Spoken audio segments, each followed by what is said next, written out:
Hello Year 2s. I thought it'd be nice over the coming weeks if we shared a story together. So I've got a brand new book here, it's never been read, and it's called The Boy Who Grew Dragons by Andy Shepherd. Let's have a look at the blurb on the back. We grow dragons, and I can tell you this, they're a lot more trouble than cucumbers. Poo in your dad's porridge? Check. Chase your cat? Check. Set light to your toothbrush? Check. But I can tell you something else. Their bright diamond eyes twinkle up at you. Their warm breath tickles your ear, and you'd better keep them a secret, because who wouldn't want their own dragon? That sounds really exciting, doesn't it? The Boy Who Grew Dragons. Let's have a look inside them.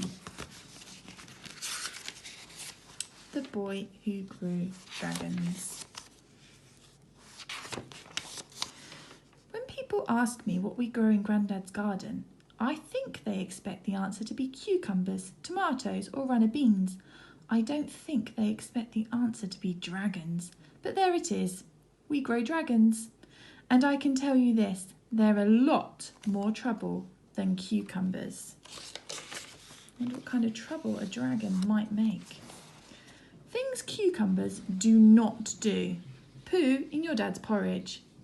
Singe your eyebrows. Make a really cosy nest by shredding all of your mum's alphabetically ordered recipes. Leave your pants, the embarrassing ones covered in diggers, hanging from the TV aerial. Chase your cat.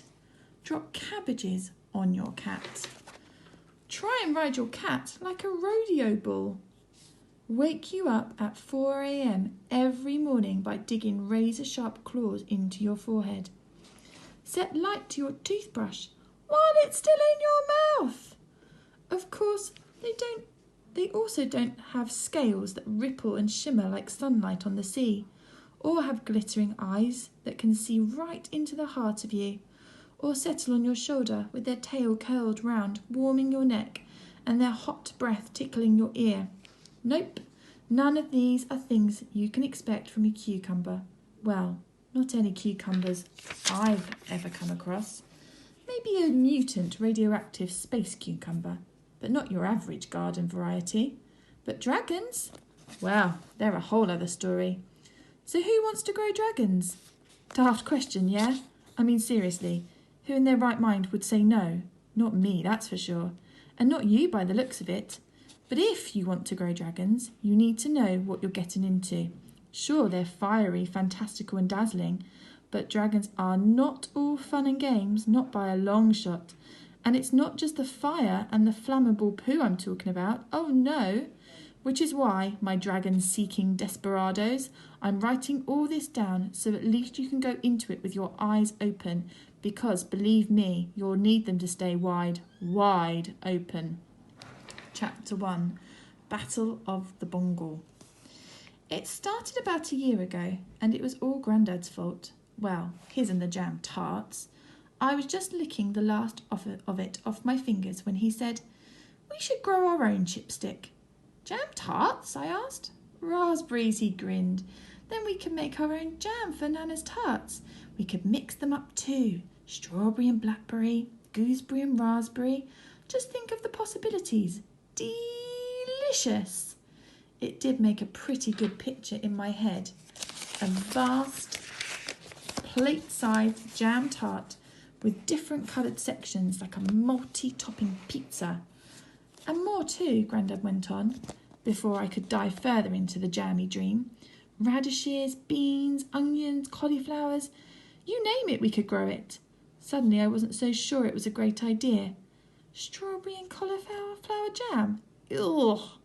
Anyway, I had enough fruit and vegetables to deal with, what with Mum shoveling in my 5 a day. I mean, she even sneaked dried fruit into perfectly good flapjacks, as if I wouldn't notice. But Grandad wasn't one to let go of an idea once it had fluttered down and settled.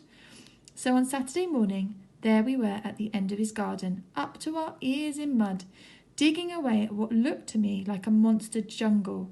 In fact, I was beginning to realise why Mum had offered me provisions for my trip to the Amazon, Without the nettles and brambles, my grandparents' garden was probably half as big again and ran all the way down to the fields beyond. "I've been wanting to get stuck into this since we moved in," Grandad told me, pausing to catch his breath. "But what with one thing and another, I just don't seem to have found the time."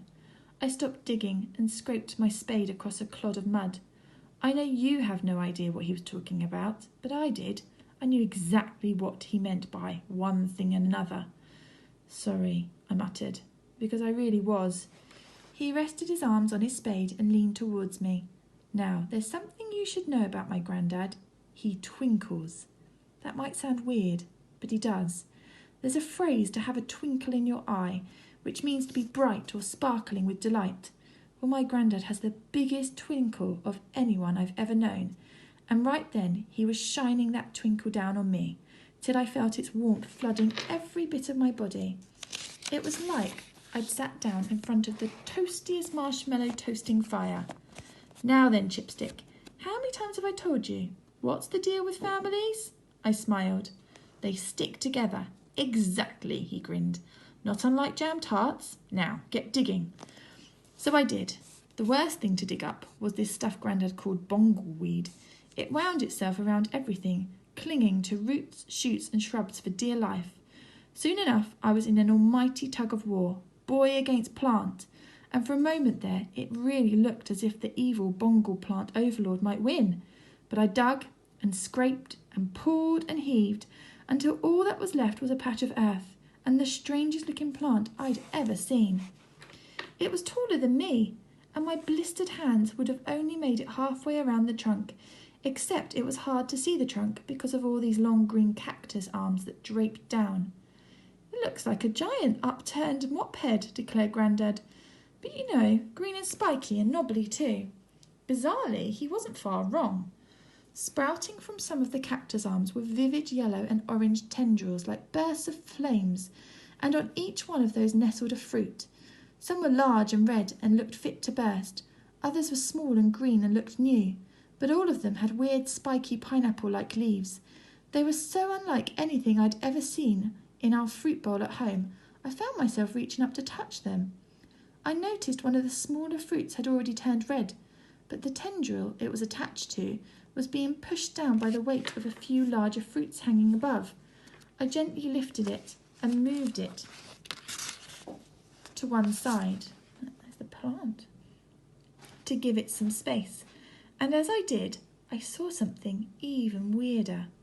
"Hey, Grandad," I called. "It's glowing, like those fireflies, do you remember?" Dad said it was bioluminescence nonsense or something. He said some jellyfish do it too. "Bioluminescence," Grandad corrected. He peered at the red fruit and rubbed a finger across it. "Reckon it's just mould," he said. "Come on, Chipstick, I'm famished." "But what is it?" I asked. Grandad wrinkled his nose. "No idea, but we can pull it out tomorrow." I looked at the red spiky fruit that was glowing in my hands, and whether I pulled it a little too hard, or it just chose that moment to fully ripen, one way or another, the fruit dropped from the vivid tendril. Looking at it in my palm, somehow, I didn't feel like throwing it into the bonfire pile, so I tucked it under my arm before following Grandad inside. Later, when I got home, I put the pineapple-y sprouting fruit on my desk and typed "strange spiky fruit" into the search box on my computer. Pictures popped up, and there it was, right next to durian, which smelled like poo apparently. So it was dead lucky we didn't find those. No, here it was, size of a mango, red spiky pineapple-like leaves. Definitely what I had sitting in front of me. I clicked on the picture and read the caption. "Pitaya, dragon fruit." Yup. Now it's easy for you because you know there's about to be a dragon. But I was clueless back then. I mean, if someone gives you a fairy cake, you don't expect Tinkerbell to pop out, do you? So I didn't jump up and down screaming, "Whoopee, I'm getting a dragon!" I just left it on the desk and went downstairs for tea. And that probably wasn't the best idea, you know, because of what happened next. And we'll have to leave it there and find out tomorrow what happens next. I hope you enjoyed that story. Goodbye.